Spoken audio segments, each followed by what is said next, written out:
Hi, I'm Taylor McWayne, and today I'll be presenting on alternating hemiplegia.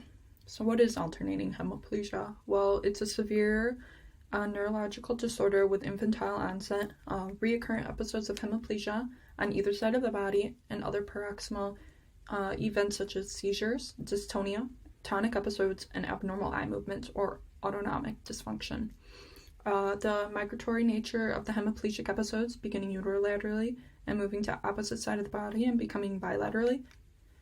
So this is when your plegic attack can occur on one side of the body. This can cause a day-to-day to be very unknown, so treating this disorder is very hard. It is characterized by transient episodes of hemiplegia, which last minutes to days and affect either one or both sides of the body.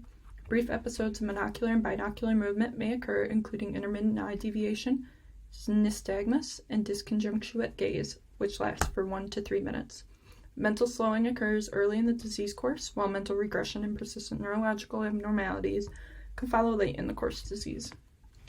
So here's a video of a little girl living with alternating hemiplegia. Just a quick story. When I was 19,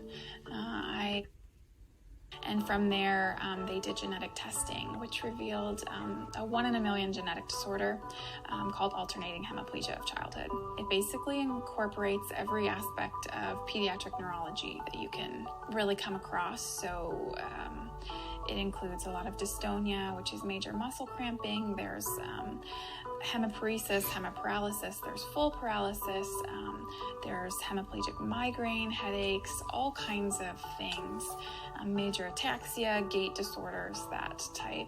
In a typical day for Carmel, she can be operating in kind of what we've targeted as 15 different, whether it's gait patterns or kind of motor abilities, even speech ability. It's so fluctuating, and so it's a really difficult disorder to treat. This girl is up against a disorder that literally, when she wakes up, she has no idea what she's going to get with her body that day. She may wake up great and an hour later be totally paralyzed. Carmel is the first kiddo that I've seen that any of us have worked with that has AHC. It's literally 1 in a million. It is very hard to set goals because some days she'll meet them. So it's hard to say this goal's been met because you could be seeing her in a week or two and she's nowhere near that goal. So it's extremely helpful, and it's very nice to have such a good close-knit team. I'm talking PT, speech, OT, as Sophie is part of that team as well.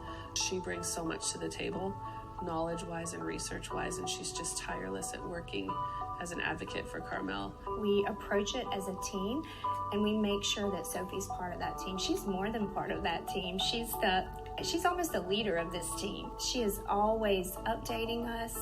She is always providing information, suggestions. She is in the sessions with us. So with Carmel, it's that alternating states because of her AHC, and it's a lot of problem solving right there in the middle of a session, and Sophie is jumping in, helping us problem solve because she knows what's best for Carmel. So it talked about all the fields and that can work with it: occupational therapy, physical therapy, speech pathology.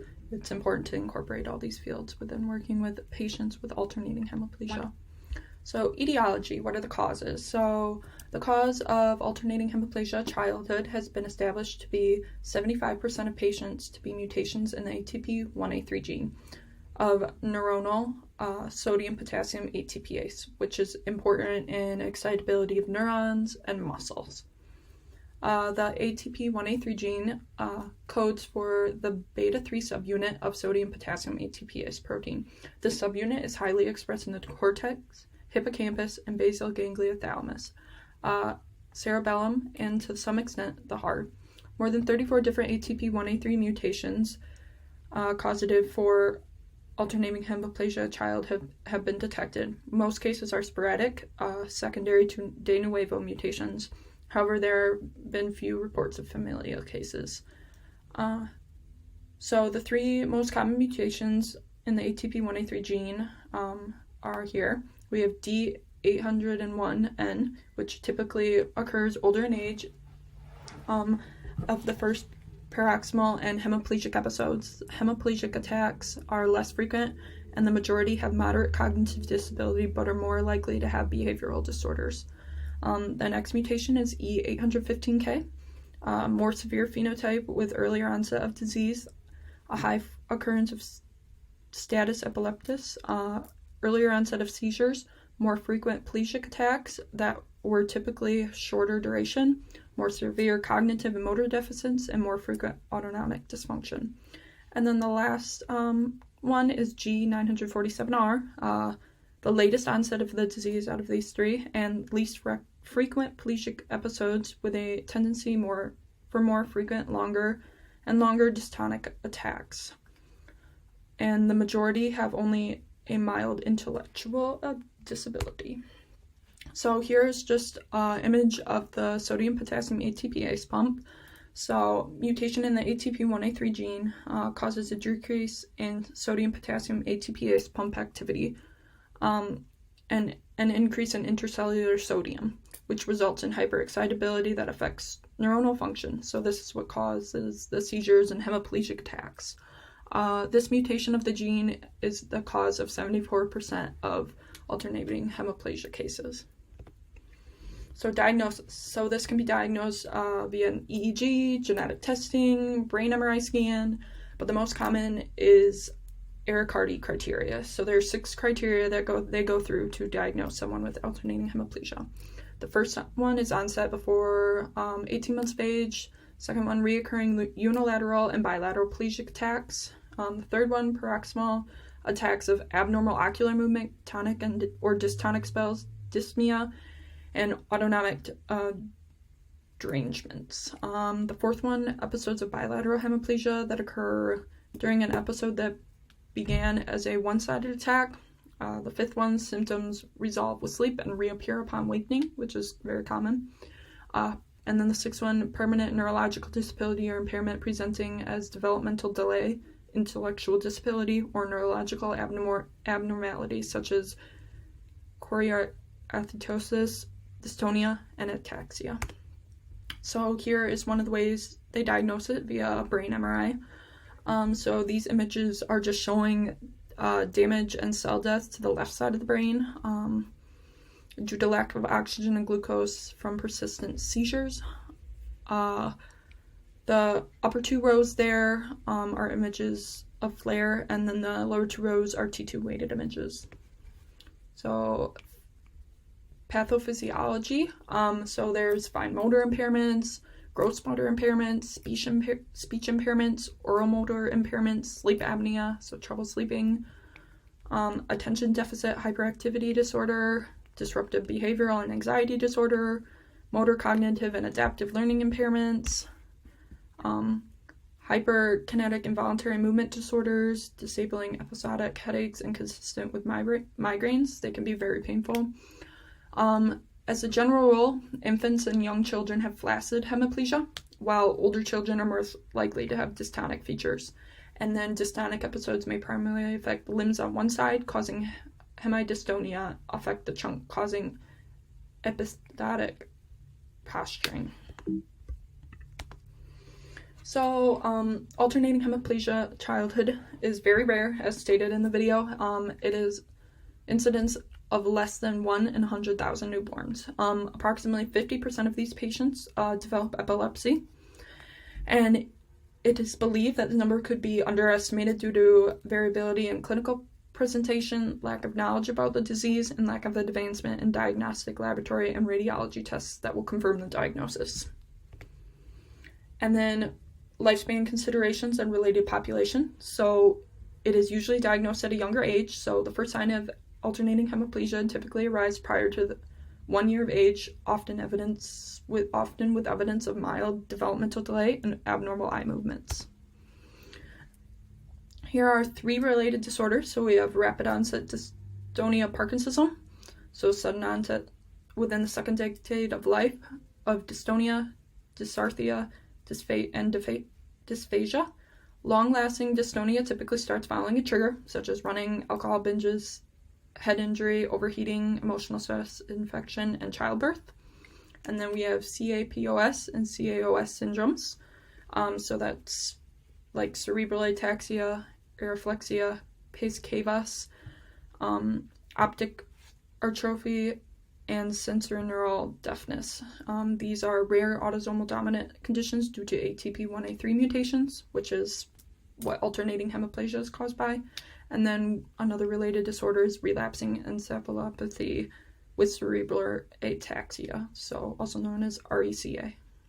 It is also an ATP1A3 gene mutation causing relapsing encephalopathy, recurrent episodes of cerebral ataxia, and altered consciousness during febrile illness. Risk factors. So no specific population is at high risk due to the sporadic mutation of the gene, but there has been suggestion for autosomal dominant inheritance. So if a parent has it, there is a chance the child may have it.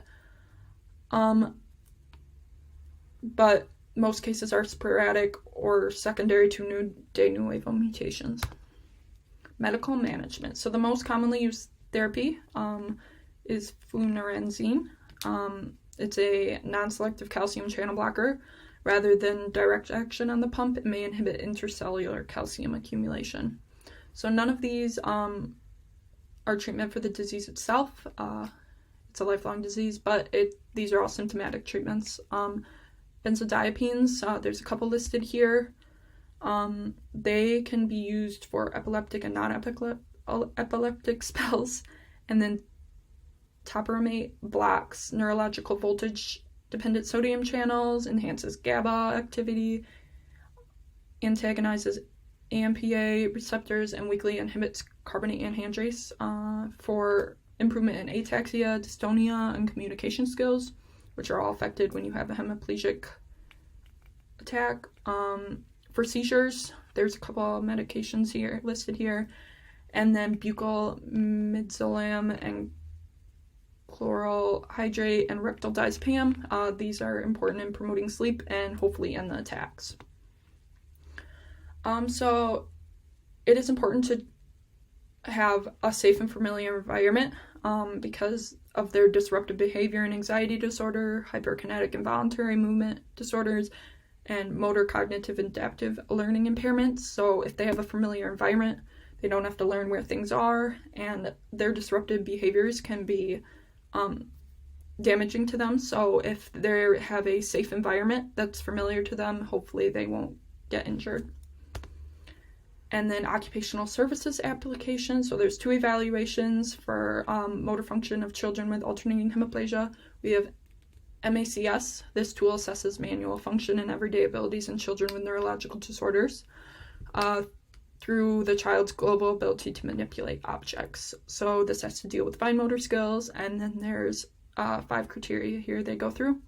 And then we have MA2. This tool assesses each of the upper extremities separately, so gross motor, to determine deficits in fine motor skill and upper extremity motor control, so both fine motor and gross motor, and the ability of each upper extremity is assigned to a percentage score in range of motion, accuracy, fluency, and dexterity.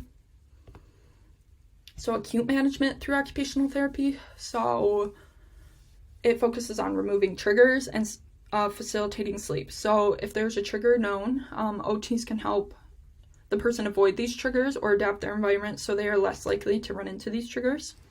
And then some children have motor dysfunctions, which causes wheelchair dependency. So OTs can help children learn to maneuver their wheelchairs or even adapt their environment to help them move more easily. Since they are at a young age, it is hard for them to use a wheelchair.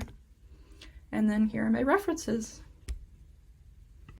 Okay, so today we're playing alternating hemiplegia trivia. We're going to see how much they remember from my presentation. We have Claire, Caitlin, and Frida. Okay, first question. What is the cause of alternating hemiplegia? Frida. Genes! Yes, a mutation in the ATP1A3 gene. What percent of patients with alternating hemiplegia develop epilepsy? Claire. 50. Yes. 3 common symptoms of alternating hemiplegia. For 1. Frida. Anxiety. Yes. There's anxiety, headache, sleep apnea. Yes. When do symptoms first appear? Frida. 4 weeks. Wait, no, it was under a few Before 1.5. Yes. How many annual incidents of alternating hemiplegia are there? 1 out of 100,000. I thought you were Yes. going on that one. I was still bettering myself over 4 weeks. How long can the transient episodes of hemiplegia last? Minutes to days. Yes. One way alternating hemiplegia can be diagnosed. I do know that one. I knew you were going to go there. MRI. Yes. What is one medical management? I know. Is it? I want to say benzodiazepine. Benzodiazepine. Yes. Okay. How many cards do you have?